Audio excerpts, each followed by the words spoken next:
یہ کہانی ہے اس ایک پریشان شخص کی جو اپنے ارد گرد اور اپنے ملک کے حالات سے بہت پریشان ہو کر قدرت سے شکوہ کر رہا تھا۔ ملک میں بے روزگاری اور بدامنی کا دورہ تھا۔ شر پسند عناصر دندناتے پھرتے تھے۔ کسی کی جان، مال اور عزت آبرو محفوظ نہ تھی، اور حالات کے تبدیل ہونے کی کوئی صورت بھی نظر نہیں آتی تھی۔ ذہنی اذیت اور ڈپریشن کے عالم میں اس شخص نے سر اٹھایا اور خدا سے شکوہ کرنے لگا۔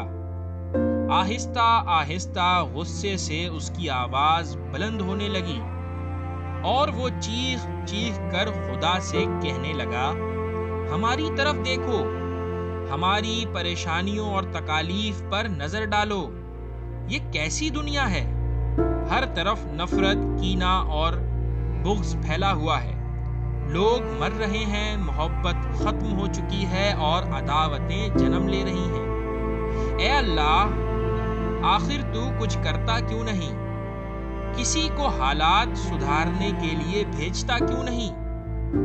غیب سے قدرت نے جواب دیا، ہم اپنا کام کر چکے ہیں، میں نے تمہیں حالات سدھارنے کے لیے ہی بھیجا ہے۔